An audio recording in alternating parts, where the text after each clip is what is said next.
اللہ احد اللہ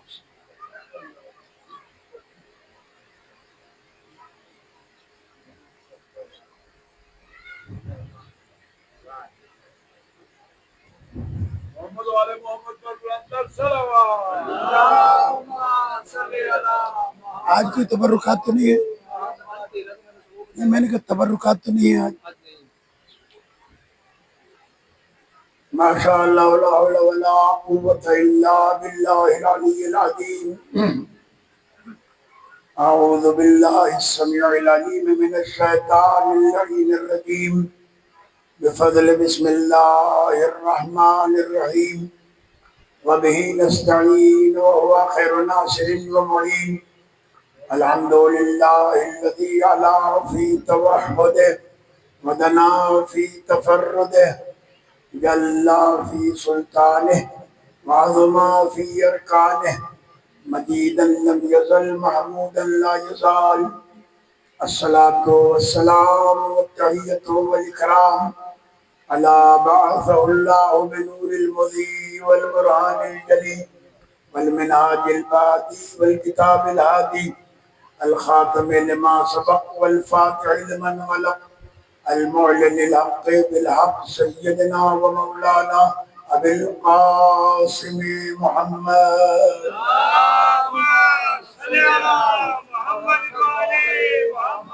الصلاة والسلام على عترته الأطيبين الأطهرين المعصومين الذين أذهب الله عنهم الرجس وطهرهم تطهيرا۔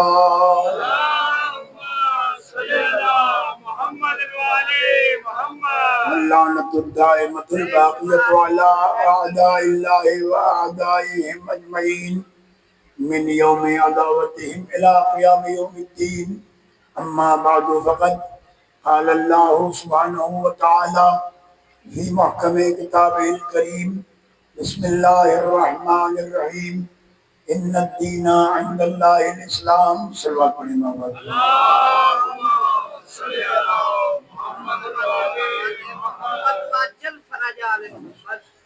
عزیزان گرامی، آج ہماری یہ 8ویں مجلس ہے۔ عنوان آپ کے سامنے ہے، اسلام دین امن ہے، اور اس امن کے قانون کا نام قرآن ہے۔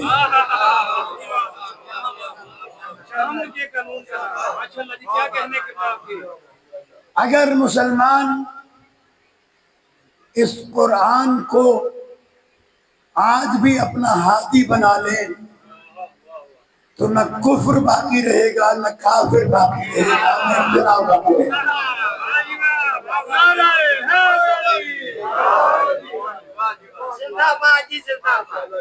مسئلہ صرف یہ ہے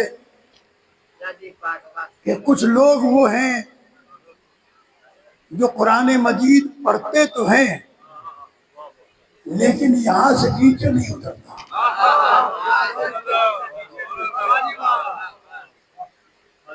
یہ بات کوئی خطیب کا جملہ نہیں، یہ قرآن کا جملہ ہے۔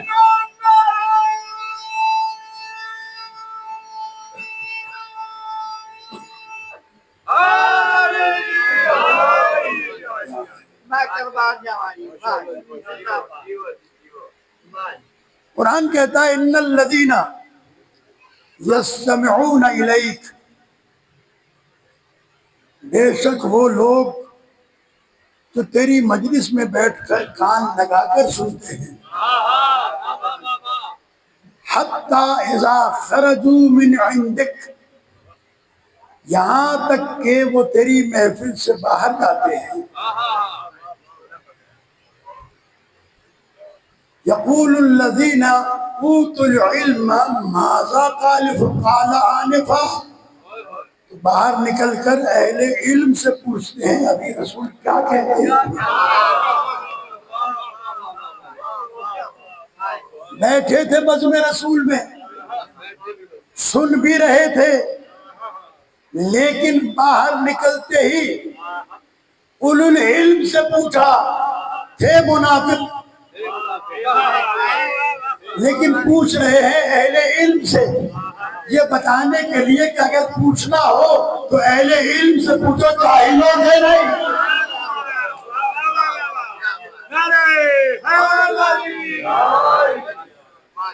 جاہل نہیں۔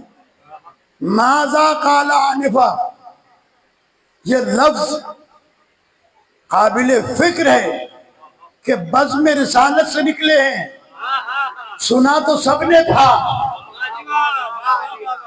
جتنے بیٹھے تھے بہرا کوئی بھی نہیں تھا، کان کسی کے بھی بند نہیں تھے، سنا سب نے تھا، لیکن سمجھ میں صرف ان کی آیا جو اہل علم تھے، جو صاحب ایمان تھے۔ تو آپ اپنے ایمان سے بتائیں مجھے کہ جنہیں رسول سے سنا ہوا قرآن سمجھ میں نہ آئے، کیا قرآن ان کے حوالے کیا جا سکتا ہے؟ میرے جملے پہ غور نہیں کیا آپ نے، دوبارہ سنیں۔ جو رسول کی زبان سے سنے ہوئے قرآن کو نہ سمجھ سکے، کیا بعد رسول قرآن مجید کی ہدایت ان سے لی جا سکتی ہے؟ قرآن مجید نے کہا یہ وہ لوگ ہیں۔ ماذا قال آنفا، ابھی رسول کیا کہہ رہے تھے؟ اولئک الذین طبع اللہ علی قلوبہم، یہ بیٹھتے تو رسول کی محفل میں ہیں، لیکن اللہ نے ان کے سینے پر مہر لگا دی ہے، یہ سمجھ ہی نہیں سکتے۔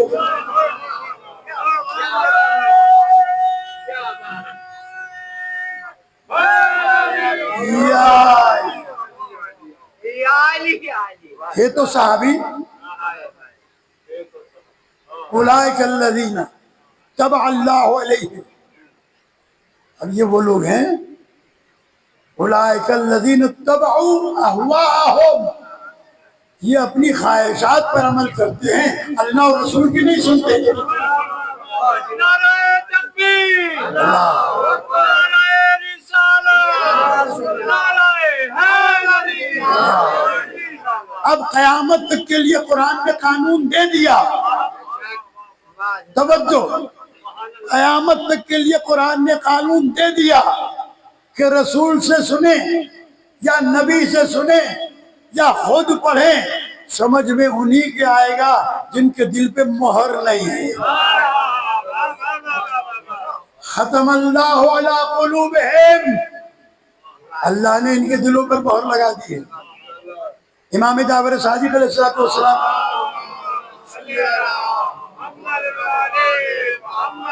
کھانا کھا رہے تھے، ایک ہونہار شاگرد بھی ساتھ کھا رہا تھا، آپ اچھی طرح جانتے ہیں امام کا ایک ہونہار شاگرد، وہ بھی ساتھ میں کھانا کھا رہا تھا۔ امام علیہ السلام نے کھانا کھانے کے بعد دعا مانگی، اللہم ان ھذا من عندک ومن رسولک، من عندک ومن رسولک، اے اللہ جو کھانا کھایا ہے یہ تیری طرف سے بھی تھا، تیرے رسول کی طرف سے بھی تھا۔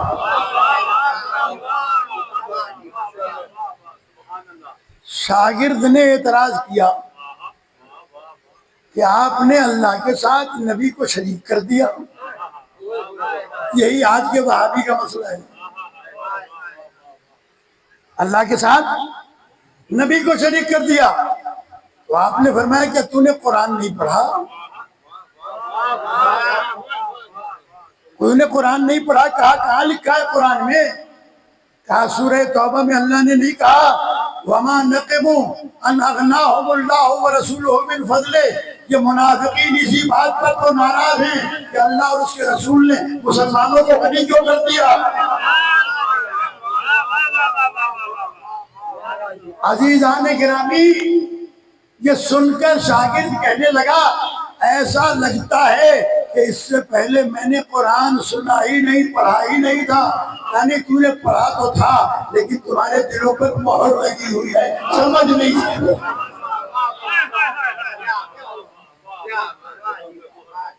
تم سمجھ نہیں سکتے۔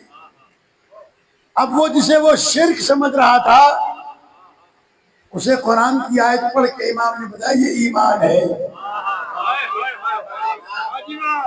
اللہ اور اس کے رسول دونوں کی طرف سے تھا یہ رزق، اس کی نگاہ میں شرک تھا، امام کی نگاہ میں ایمان تھا۔ مسئلہ یہ ہے کہ جیسے ہمارے یہاں ملک کی صورتحال ہے کہ سیاسی پارٹیاں اپنی پارٹی سے وفادار ہیں، ملک سے۔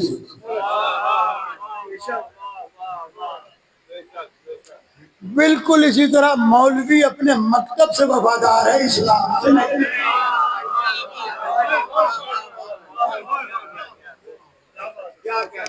مکتب بچ جائے، اسلام کا کچھ بھی ہو جائے۔ مکتب بچ جائے، اور اس کو قرآن مجید میں علل اعلان 3 مرتبہ سورہ مائدہ میں اللہ نے کہا۔ اب اگر آپ کی توجہ ہے، دیکھیے یہ آل محمد سے وابستگی کا فائدہ ہے کہ ہم قرآن پڑھتے بھی ہیں اور سمجھتے بھی ہیں، ہم صرف پڑھتے نہیں۔ آپ نے اب تو سیڈیوں کا زمانہ ختم ہو گیا، سی ڈی میں قرآن ریکارڈ ہوتا تھا، تو سی ڈی لگا دیں، اول سے آخر تک پورا قرآن سی ڈی سناتی تھی یا نہیں؟ یہ ملا جو ہے یہ سی ڈی کی طرح حافظ قرآن ہے، ٹیپ میں لگا دو چلنا شروع کر دے گا، پتہ کچھ نہیں پڑھ کیا رہا۔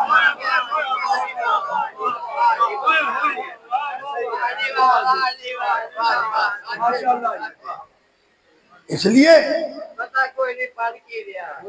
پڑھنا سمجھنا ضروری ہے، اگر سمجھے گا نہیں تو غلط فیصلے کرے گا۔ میں 2-3 باتیں آپ کی خدمت میں عرض کروں۔ حضرت بہلول دانا دربار ہارون رشید عباسی میں بیٹھے ہوئے تھے، ایک بوڑھے آدمی کو پکڑ کے لائے، زنجیریں ڈالی ہوئی تھی۔ ہارون نے پوچھا کیوں پکڑا تم نے اس بوڑھے کو؟ کہا اس نے چوری کی۔ تھوڑی سی آواز بڑھا تھی، کیوں پکڑا تم نے اس بوڑھے کو؟ کہنے لگے اس نے چوری کی اور اقبال جرم بھی کیا ہے، جرم کی قبولدار بھی ہے۔ ہارون نے پوچھا بھائی کیوں چوری کی تو نے؟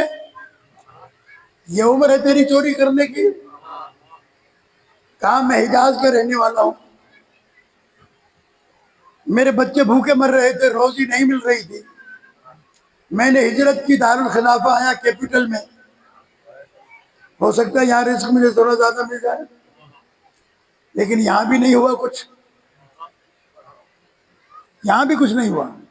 توجہ رکھیے گا، دیکھیے بچے بھوکے تھے، ان کا رونا مجھ سے نہیں دیکھا گیا، میں نے چوری کی تاکہ میں ان کو کچھ کھلا سکوں۔ بادشاہوں کے دربار میں دائیں طرف عدالت عالیہ کے چیف جسٹس بیٹھا کرتے تھے۔ بادشاہ نے اسے دیکھ کے کہا، کہنے لگا بھائی فیصلہ سناؤ، فتویٰ سناؤ۔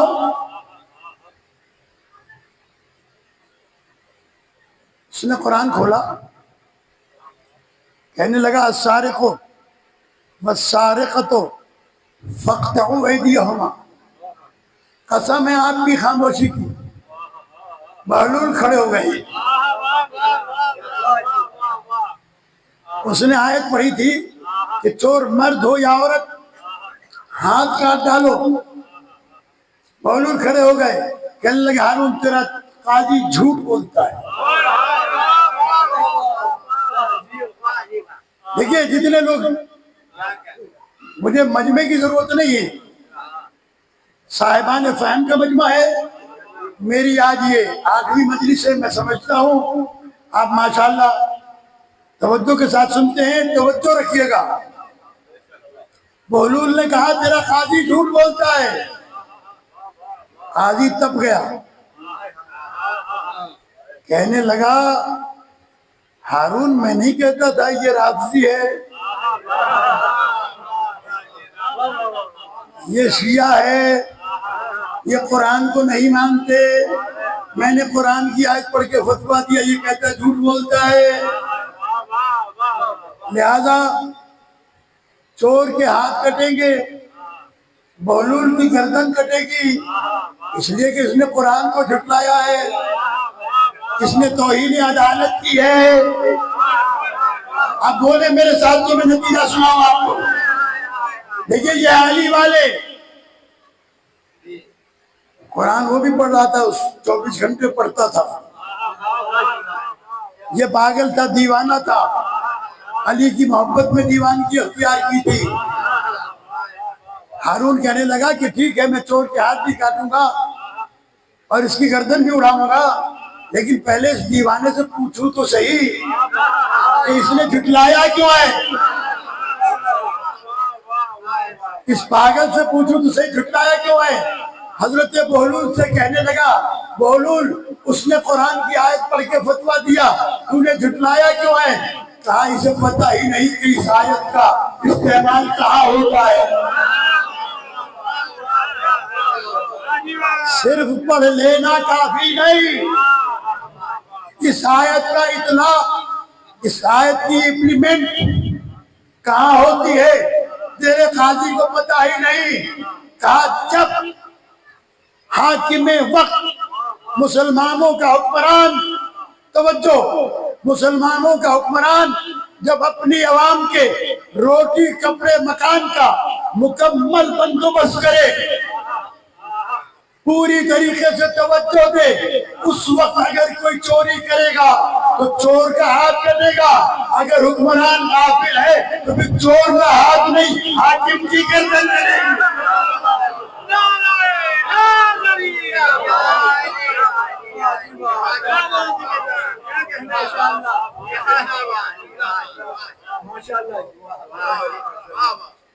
بات سمجھ میں پڑھا تو قرآن تھا اس میں۔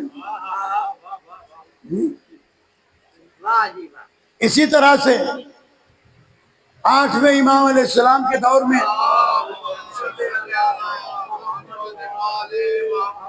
مامون رشید عباسی کے دربار میں مسئلہ آیا کہ چور کا ہاتھ کہاں سے کٹے گا۔ مفتیوں نے فتویٰ دیا کہ یہاں سے کٹے گا۔ امام رضا علیہ السلام سے پوچھا تو امام نے فرمایا یہاں سے کٹے گا، یہاں سے نہیں کٹے گا، انگلیاں کٹیں گی، یہاں سے نہیں کٹے گا۔ مامون رشید عباسی نے مولویوں سے پوچھا کہ تمہارے پاس کیا دلیل ہے یہاں سے کاٹنے کی؟ کیا قرآن نے کہا ہے کہ فَقْتَوْا أَيْدِيَهُمَا، ید جو ہے یہاں تک ہے۔ کسی نے کہا کہ فَغْسُلُوا وُجُوهَكُمْ وَأَيْدِيَكُمْ إِلَى الْمَرَافِقِ، اپنے ہاتھوں کو دھو وضو میں کوہنیوں تک، تو ہاتھ تو یہاں تک ہوتا ہے، پھر یہاں سے کیوں نہیں؟ پھر یہاں سے کیوں نہیں؟ میرے 8ویں امام سے پوچھا مولا آپ نے کیوں فتویٰ دیا کہ انگلیاں کٹیں گی؟ آپ نے فرمایا تمہیں معلوم ہے کہ قرآن مجید نے اعلان کیا ہے ان المساجد للہ فلا تدعوا مع اللہ احدا، مسجد اللہ کے لیے ہیں، اس کے علاوہ کسی کو نہ پکارا جائے۔ قرآن مجید کی اس آیت کے مطابق 7 اعضاء ہیں انسان کے جسم میں جن کو مسجد کہا گیا ہے۔ یہ ہتھیلیاں سجدے کا حصہ ہے، یہ پیشانی سجدے کا حصہ ہے، یہ گھٹنے سجدے کا حصہ ہے، پاؤں کے انگوٹھے سجدے کا حصہ ہے۔ آپ مسجد نہیں کاٹ سکتے۔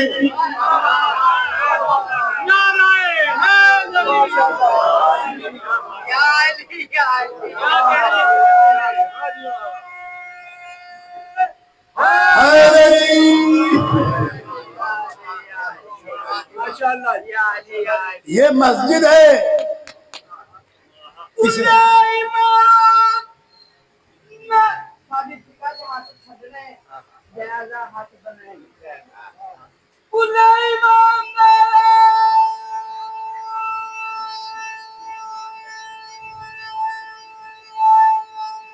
جیو یا زندہ باد مردہ باد بے شمار اللہم صلی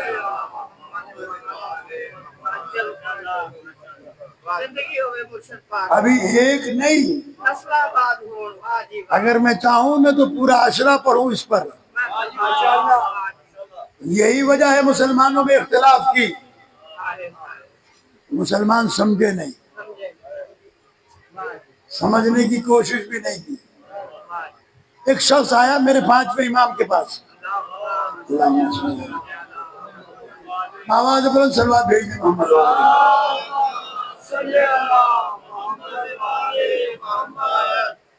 امام علیہ السلام کے پاس آیا اور کہنے لگا کہ فرزند رسول، قرآن مجید ہماری ہدایت کے لیے نازل ہوا، لیکن حروف مقطعات الف لام میم حامیم عین سین قاف یہ ہماری سمجھ میں نہیں آتے، تو اللہ نے یہ کیوں رکھ دیے؟ جو ہماری سمجھ میں نہیں آتے کیوں رکھ دیے؟ قرآن ہماری سمجھ میں کیوں نہیں آتا؟ بہت سی آیتوں میں اختلاف ہے. امام علیہ السلام نے جیب سے ایک بیج نکالا، بڑ کے درخت کا بیج تھا، اور جنہوں نے بڑ کا درخت دیکھا ہے سرسوں کے دانے سے چھوٹا، خشخاش کے دانے سے چھوٹا سا، تھوڑا سا بڑا ہوتا ہے. ہتھیلی پہ رکھ کے کہا یہ بتا یہ کس چیز کا بیج ہے؟ کہنے لگا یہ بڑ کے درخت کا بیج ہے. امام نے فرمایا اس میں اس درخت کی جڑیں ہیں؟ کہنے لگا ہیں. شاخیں ہیں؟ کہ شاخیں بھی ہیں. کیا تنا ہے؟ کہ تنا بھی ہے. کیا پتے ہیں؟ کہ پتے بھی ہیں. کیا پھل ہے؟ کہ پھل بھی ہے. کہ دکھا. اب اگر آپ بیدار بیٹھے ہیں تو میں اپنا ذمہ لوں. امام نے کہا دکھا. کہا دکھا نہیں سکتا. کہا پھر تو نے دعویٰ کیسے کیا؟ کہا دعویٰ اس لیے کیا کہ ہتھیلی پہ تو نہیں دکھا سکتا، اسے مٹی کے حوالے کریں جو اس کی جگہ ہے. جب یہ مٹی میں جائے گا تو جڑیں بھی نکل آئیں گی، تنا بھی نکل آئے گا، پتے بھی نکل آئیں گے، شاخیں بھی نکل آئیں گی، پھل بھی نکل آئے گا. تو مولانا نے کہا بس تو نے خود ہی جواب دے دیا. تو نے خود ہی جواب دے دیا. جب تک بیج کو زمین کے حوالے نہ کرے گا، زمین کے اندر جانے سے پہلے وہ بیج اپنے رموز کو ظاہر نہیں کرے گا. یہ قرآن ہمارے لیے نازل ہوا ہے، جب تک ہم سے نہ پوچھو گے یہ ہدایت نہیں کرے گا. اللہ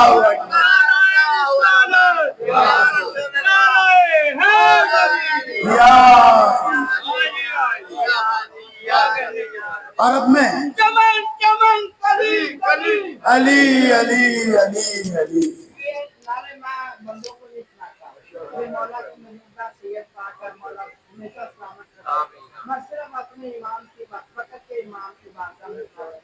بسم اللہ. علی علی علی علی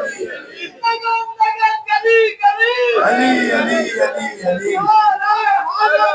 یا علی یا علی مدد.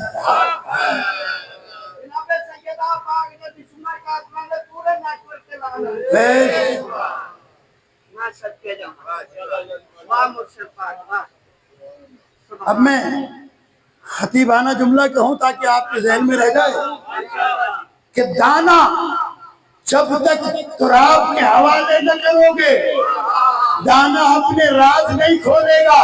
قرآن کو جب تک ابو تراب کے حوالے نہ کرو گے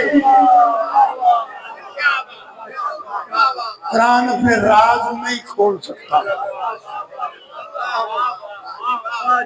قرآن کو اگر سمجھنا ہے، اسلام کو اگر سمجھنا ہے، مولوی مکتب کا دفاع تو کر سکتا ہے اب میں آپ کے سامنے عرض کرتا ہوں، دیکھیے وکیل صاحب بھی آگے صلوات بھیج دیں محمد والے، آئے ادھر آ جائیں۔ دیکھیے میں آپ کے سامنے ایک فیصلہ سنانا چاہتا ہوں کہ قرآن مجید میں 3 آیتیں سورہ مائدہ کی۔ آپ مولوی سے جا کے پوچھیں کہ کیا یہ آیتیں ہیں، اور اگر ہیں تو پھر غور کر، توجہ کر۔ وَمَن لَّمْ يَحْكُمْ بِمَا أَمَرَ اللَّهُ، اور جو شخص حکم نہیں دیتا وہ جس کا اللہ نے حکم دیا ہے،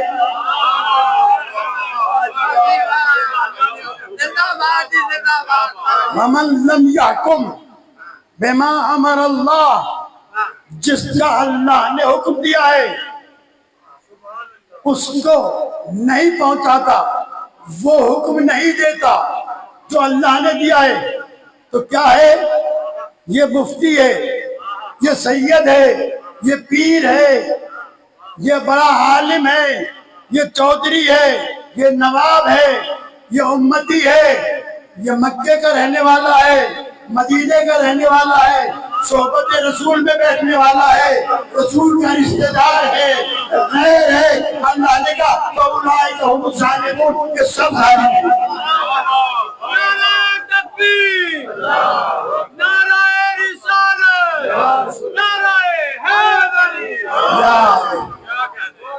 یہ سارے ظالم ہیں، اور اسی کو دوبارہ دہرایا قرآن نے، وَمَن لَّمْ يَحْكُمْ بِمَا أَمَرَ اللَّهُ، اللہ کے حکم کے مطابق جو فیصلہ نہیں کرتا، فَأُولَٰئِکَ هُمُ الْفَاسِقُونَ، یہ فاسق ہیں۔ آپ کو معلوم فاسق کسے کہتے ہیں؟ دیکھیں لفظی ترجمہ تو میرے خیال سے سبھی جانتے ہوں گے، لیکن فاسق کی اگر حقیقت پتہ چل جائے نا تو پھر آدمی اپنے آپ کو فاسق ہونے سے بچائے گا۔ اللہ نے جب شیطان سے کہا نا مَا مَنَعَكَ أَلَّا تَسْجُدَ، تجھے کس چیز نے روکا کہ تو نے سجدہ نہیں کیا؟ مَا مَنَعَكَ، کون سی چیز نے روکا تجھے؟ مسلمان یہی کہتے ہیں کہ سجدہ نہ کرنے کے جرم میں نکالا گیا۔ نہیں نہیں نہیں، ہم ہزاروں سجدے نہیں کرتے پھر بھی شیطان نہیں ہے۔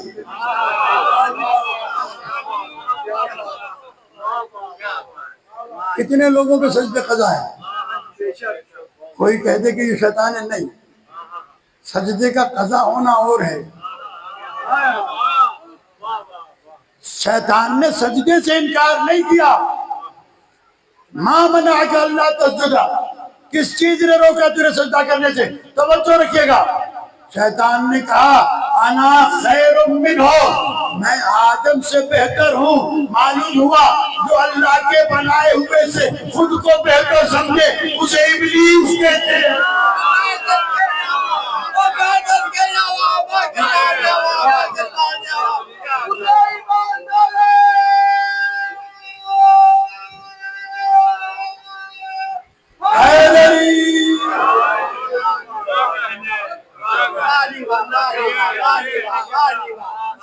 کبھی کوئی یہ نہ کہے کہ سجدہ کرنے کے نہ جرم میں نکالا گیا، نہیں، انا خیر منہ،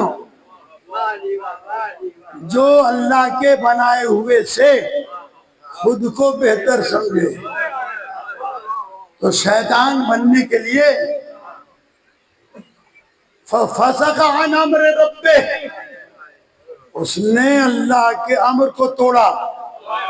تو کائنات کے سب سے پہلے فاسق کا نام ابلیس ہے، سب سے پہلے فاسق کا نام فسق کہتے ہیں توڑنے کو۔ اللہ نے کہا میں نے سجدے کا حکم دیا تو نے نہیں کیا۔ اور پھر عجیب ہے، شیطانی فکر اور رحمانی فکر میں فرق ہے۔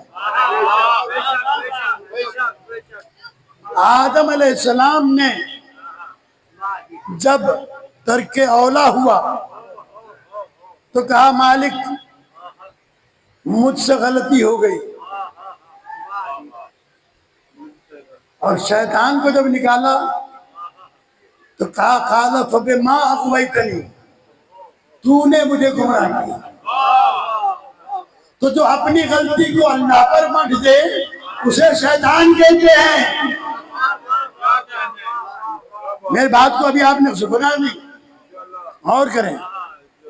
آج مسلمان کہتے ہیں نا خدا جھوٹ نہ بلائے، تو بھائی خدا کو کیا ضرورت پڑی جھوٹ بلوانے کی؟ جھوٹ تو خود بولتا ہے، الزام اللہ پہ لگاتا ہے، یہ شیطانی فکر ہے۔ خدا جھوٹ نہ بلوائے، بھائی خدا کیوں جھوٹ بلوائے گا؟ خدا نے تو سچ بولنے کا حکم دیا ہے۔ تو یہ فاسق کیسے بنا؟ کہنے لگا قال فبما اغویتنی لاقعدن لهم صراطك المستقيم ولآتينهم من بين ايديهم ومن خلفهم وعن ايمانهم وعن شمائلهم ولا تجد اکثرهم شاکرین۔ یا اللہ میں بھی آج تیری بارگاہ سے جا رہا ہوں، تو نے آدم کے سجدہ نہ کرنے کے جرم میں، مجھے آدم سے بہتر سمجھنے کے جرم میں نکالا تو ہے، لیکن میں ابھی زمین پر جا کر صراط مستقیم پر بیٹھوں گا۔ صراط مستقیم پر بیٹھوں گا۔ معلوم ہوا شیطان کے زمین پر آنے سے پہلے، آدم کے زمین پر آنے سے پہلے صراط مستقیم موجود تھی۔ اب ان کا نام بتاؤ، کون سے نقش قدم تھے جس پر صراط بنی؟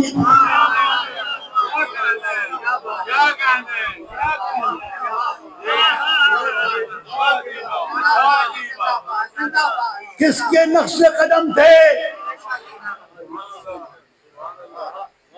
ان سے صراط بنی۔ کتاب کا نام ہے کبریت احمر۔ حضرت امام حسین علیہ السلام دروازے پر کھڑے تھے، جناب سلمان آئے تو آپ نے کھجور کی گٹھلی پھینکی۔ جناب سلمان نے کہا حسین میری عمر دیکھو، اپنی عمر دیکھو، مجھ سے آپ مذاق کر رہے ہو؟ امام نے فرمایا کہ تم میری عمر جاننا چاہتے ہو؟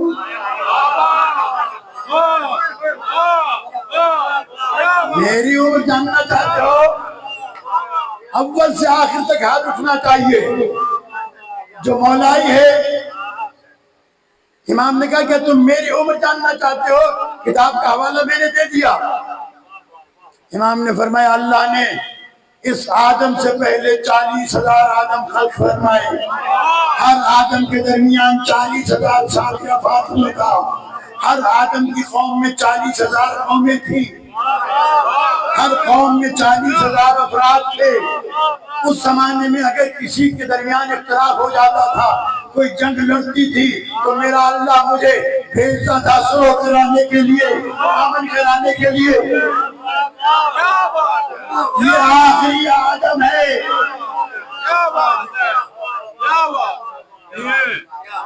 تو صراط مستقیم پہلے سے ہے۔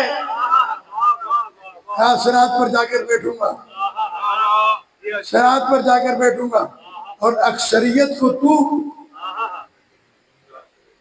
شکر گزار نہیں پائے گا۔ معلوم ہوا اکثریت میری ہوگی، اقلیت میری ہوگی۔ تو اکثریت پر ناز نہ کرنا، حق پر ناز کرنا چاہیے۔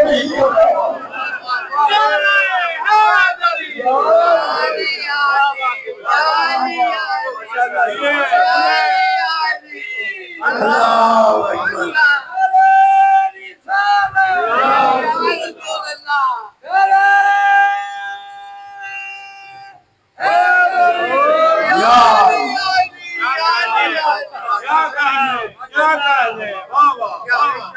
اور جو لوگ اکثریت پر ناز کرتے ہیں ان کا اسلام سے کوئی تعلق نہیں۔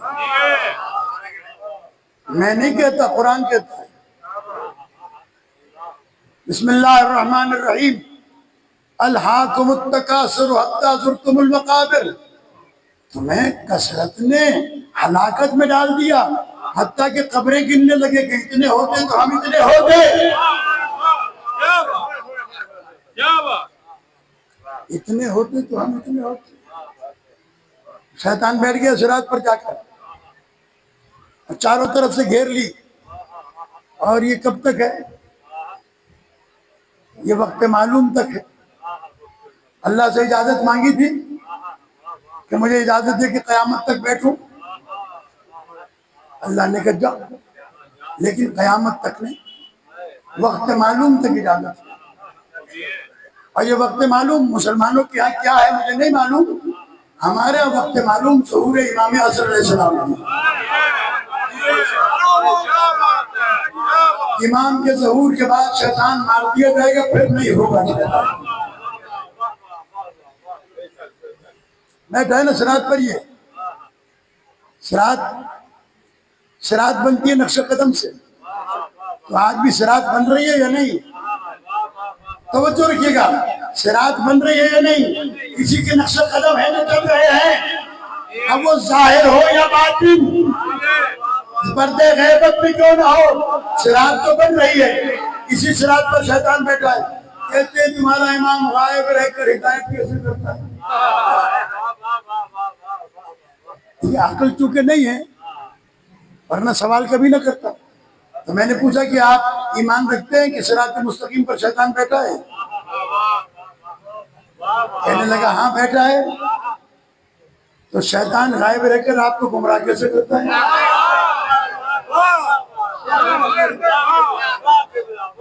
شیطان غائب رہ کر آپ کو گمراہ کیسے کرتا ہے؟ بس جیسے دشمن خدا غائب رہ کر تمہیں گمراہ کرتا ہے، ایسے ہی رہبر خدا غائب رہ کر ہدایت کرتا ہے۔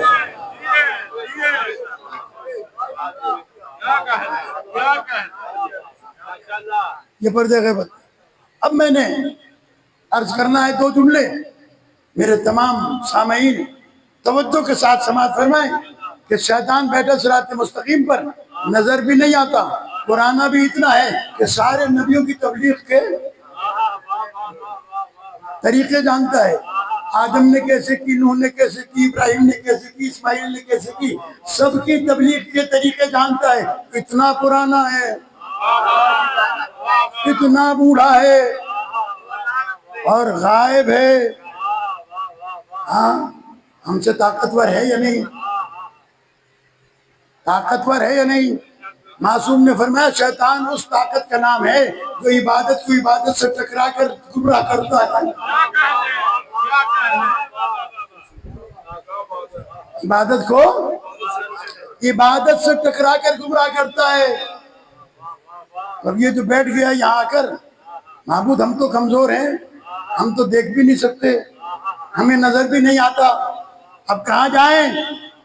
اللہ کی آواز آئی، کہا گھبرانے کی کوئی ضرورت نہیں، شیطان نے لیے ہیں چار طرف، دائیں بائیں آگے پیچھے، دو طرف بچے ہوئے ہیں، ایک اوپر کا ایک نیچے کا۔ جب تمہیں پریشانی ہو تو گھبرانے کی ضرورت نہیں، یا سجدے میں سر رکھ لینا یا دعا کے لیے ہاتھ ڈالنا۔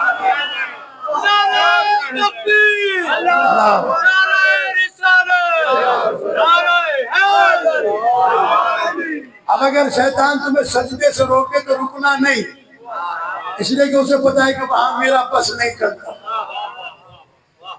لہذا اس کی پوری کوشش ہوتی ہے کہ وہ صاحب ایمان کو سجدے سے روکتا ہے، کیونکہ سجدہ کرے گا تو دعائے قنوت بھی پڑھے گا، دعائے قنوت پڑھے گا تو تشہد بھی پڑھے گا، تشہد پڑھے گا تو اپنے زمانے کے امام کو سلام بھی کرے گا۔ اس نے کہا اسے سجدے سے ہی روک دو۔ جی اللہ نے کہا کہ دیکھو دو چیزیں میرے پاس ہیں، اگر تمہیں شیطان پریشان کرے تو یا سجدے میں سر رکھنا یا دعا کے لیے ہاتھ اٹھا دینا، یہ دونوں طرف شیطان کے قبضے میں نہیں۔ تو عزیزان گرامی، صراط پر بیٹھا ہے شیطان، جی اللہ نے شیطان کو نکالا کیوں؟ کہ اس نے آدم سے اپنے آپ کو بہتر سمجھا، انا خیر منہ، تو بس یاد رکھنا دنیا میں جہاں بھی کوئی اللہ کے نمائندے سے خود کو بہتر سمجھے، سمجھو یہ شیطان کی زبان بول رہا ہے۔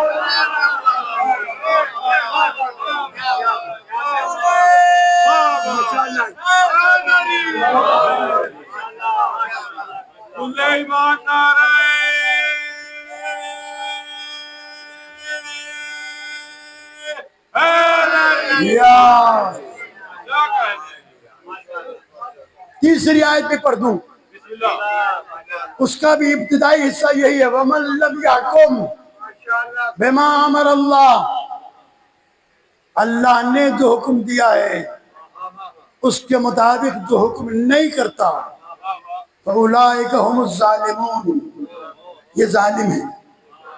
تو اب ظالم ہے، فاجر ہے، فاسق ہے۔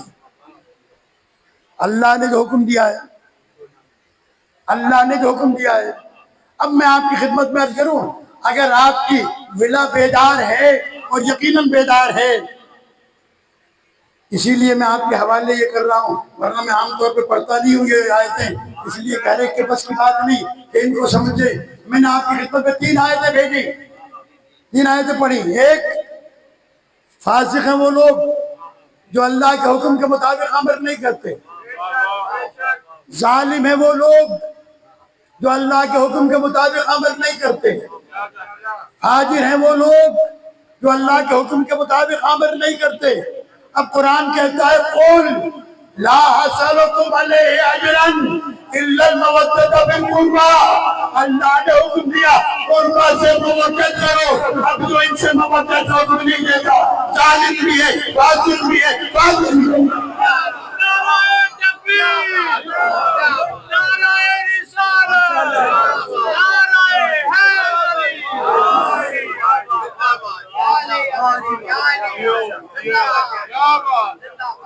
چلو آپ بھیج دیں مل کر بابا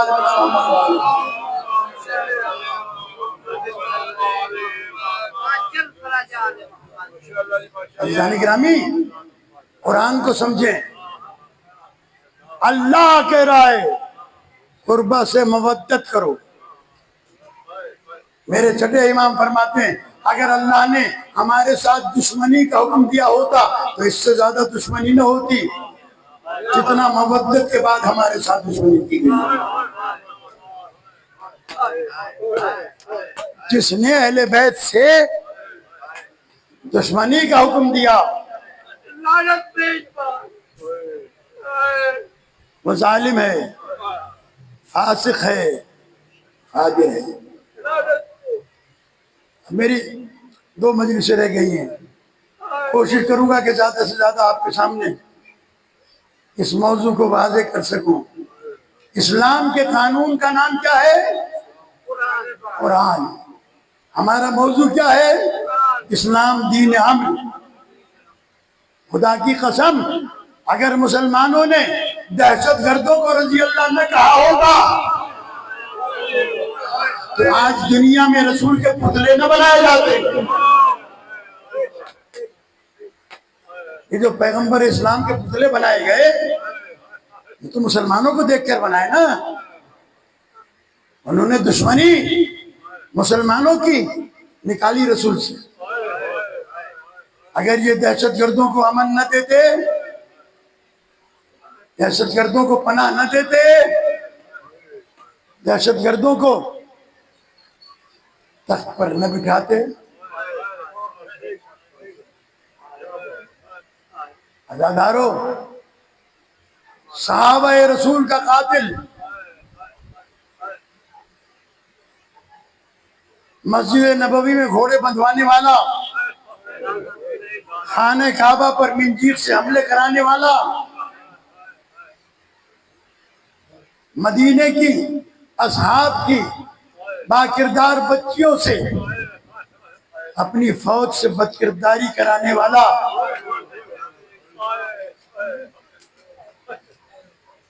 یہ تو تاریخ ہے نا۔ کہتے ہیں حسین کے قتل میں یزید کا ہاتھ نہیں تھا۔ یزید کو کبھی علیہ الرحمہ کہتے ہیں، کبھی رضی اللہ کہتے ہیں، تو ہمیں اندازہ تو ہو جاتا ہے نا کہ تیرے رضی اللہ کس ٹائپ کے ہیں۔ یہ مسجد نبوی میں گھوڑے بندھے، حضرت سعید خضری جن سے بہت زیادہ روایتیں مسلمانوں کے پاس ہیں، صحابی رسول ہیں، کہتے ہیں میں مسجد میں جا کے کونے میں بیٹھ کے نمازیں پڑھتا رہا، آذان بھی ہوتی رہی، آوازیں بھی آتی رہی۔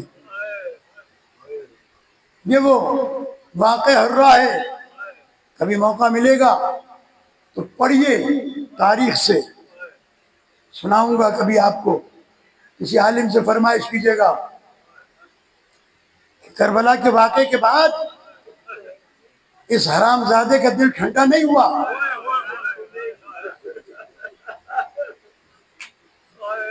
اس نے لشکر بھیجا مدینے کی طرف۔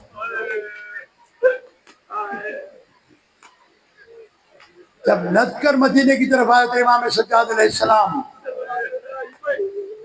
اہل حرم کو لے کر مدینے کے قریب ایک جگہ ہے یمبو دخل، آج بھی موجود ہے، ہمارا کائنات کے ہاتھ پہ لگے ہوئے درخت ہیں، اللہ نے مجھے زیارت کا شرف حاصل کیا ہے۔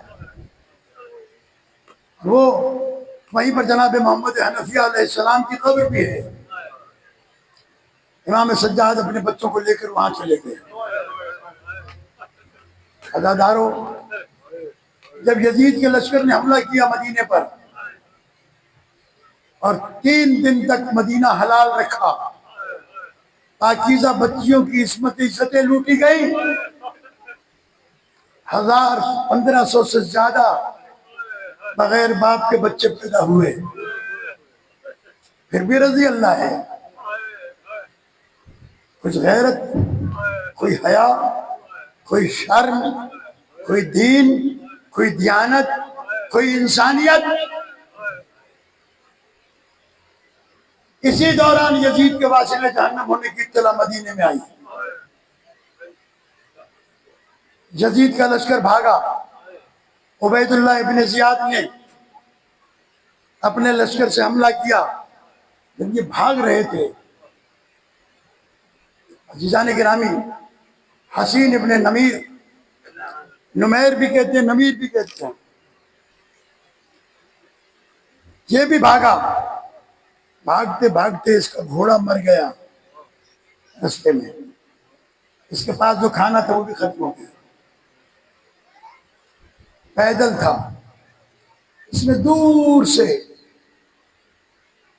کسی کو کرسی پہ بیٹھا ہوا دیکھا، قدم بڑھائے، چونکہ بھوک و پیاس سے پریشان تھا، قریب پہنچا نا اور امام سجاد علیہ السلام کو کرسی پر بیٹھا ہوا دیکھا تو واپس پلٹا۔ امام نے فرمایا، اے عرب، آتے آتے کیوں پلٹ گیا؟ یہ سمجھا کہ مجھے امام نے پہچانا نہیں۔ کلیجہ سنبھال کے سنیے گا، یہ وہ لوگ ہیں جنہوں نے اللہ کو پہچانوایا ہے۔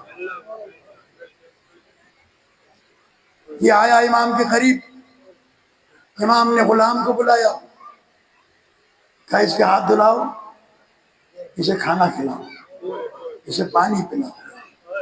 کھانا کھا چکا، پانی پی چکا، اب اگر برداشت کر سکتے ہو تو برداشت کرنا، میں جملہ کہنے جا رہا ہوں۔ کھانا کھا چکا تو امام نے فرمایا تھوڑی دیر لیٹ جا، تیرے چہرے سے تھکاوٹ کے آثار نمودار ہیں۔ یہ لیٹا لیکن اسے نیند نہیں آئی، کہیں ایسا نہ ہو پہچانا جاؤں۔ اٹھ کے بیٹھ گیا، امام اٹھے، غلام سے کہا گھوڑا لاؤ، گھوڑا منگایا گیا، زین کسی گئی، زاد راہ دیا گیا، گھوڑے کی لگام اس کے ہاتھ میں دلوائی۔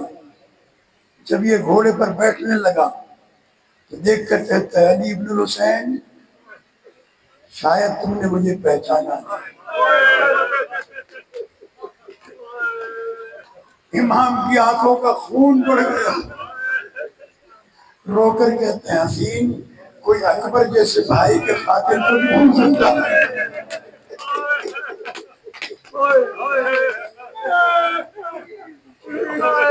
اکبر جیسے بھائی کے خاطر کو بھی بھول سکتا ہے. تو نے جو روٹی کھائی ہے یہ میں نے علی اکبر کی ماں سے پکوائی تھی. کہا تھا اکبر کا قاتل آیا ہے. کہا جب معلوم تھا تو پھر مجھے کھانا کیوں کھلایا؟ کہا وہ تمہارا طرز میزبانی تھا یہ ہمارا طرز. عزادارو بات آ گئی ہے. تو میں دو جملے کہوں. جب یہ قافلہ کربلا سے کوفہ اور کوفے سے شام کی طرف جانے لگا تو ظالموں نے دیکھا کہ بھیڑ میں جب نیزے ادھر ادھر ہو جاتے ہیں امام کا سر ادھر مڑ جاتا ہے جدھر علی اکبر کا نیزہ مڑا. امام کی آنکھوں سے آنسو بہتے ہیں. ظالموں نے امام پر ظلم کرنے کے لیے ایک رات کو جب نیزوں سے سر اتارے تو اگلی صبح کو علی اکبر کا سر صندوق سے نہیں نکالا. شام ہو گئی. رات کو پھر سر اتار کے صندوق میں رکھے گئے. اگلے دن صبح کو جب صندوق کھولے گئے تو اس میں امام مظلوم کا سر صندوق میں نہیں تھا. سالم نے تازیانہ لیا. امام سجاد کے قریب آیا اس پر تازیانہ مار کے کہتا بتا تیرے بابا کا سر کہاں ہے. عزادارو امام مظلوم کے صندوق کے قریب آئے جہاں شہداء کے سر رکھے ہوئے تھے. آواز دے کر کہتے السلام علیکہ یا ابتا. او بابا میرا سلام قبول ہو. بابا مجھے بتائیں آپ کہاں ہیں؟ علی اکبر والے صندوق سے جواب آیا وعلیکہ السلام ایھا الاسیر. او میرا قیدی لال تجھ پر میرا سلام ہو. امام نے صندوق کھلوایا دیکھا حسین اور اکبر کے ہونٹ ملے ہوئے تھے. امام کی آواز آئی بابا آپ اپنا صندوق چھوڑ کر یہاں کیوں آئے؟ عزادارو امام کی ہاتھوں سے آنسو روا ہوئے. آواز آئی سجاد میں نے کل سارا دن اکبر کو دیکھا. اجرکم اللہ اجرکم اللہ. عزیزان گرامی مجلس تمام کر دی میں نے. کسی نے علی اکبر کا سر نو کے نیزہ پہ دیکھا. ایک بی بی نے دوسری بی بی سے کہا دعا کرو خدا کرے اس کی ماں زندہ ہو. اس کی ماں زندہ نہ ہو. عزادار ایک مرتبہ شہزادی زینب کبریٰ سلام اللہ علیہ نے پکار کے کہا اس کی ماں زندہ ہے وہ دیکھو. اس کی ماں ام لیلہ رو رہی ہے. عزادار اتنا حسین تھا میرا اکبر. آج تک علی اکبر کا وہ لوحہ یاد ہے مجھے تو امام نے علی اکبر کے لاشے پہ پڑھا تھا. کہا تھا یا بنیا الدنیا بعدک العفا. تیرے بعد دنیا پر خاک ہو. بیٹا تو دنیا اور اس کی اذیت سے بچ گیا. تیرا بابا اکیلا ہے. میں ساری شہادت تو نہیں پڑھ سکتا دو جملے سن لیجئے. امام نے بچوں کی مدد سے اکبر کا لاشا خیمے میں پہنچایا. آواز دی زینب ذرا ام لیلہ کو بلانا ہو. بیٹے سے آخری ملاقات کرے. جناب زینب کبریٰ فرماتی ہے جب میں خیمے میں گئی میں نے دیکھا کہ جناب ام لیلہ خیمے کی دیواروں کو اس طریقے سے ٹٹول رہی ہے. میں نے پوچھا بی بی کیا ہوا؟ کہا بی بی جب سے اکبر کی خبر سنی ہے مجھے نظر نہیں مجھے رستہ نظر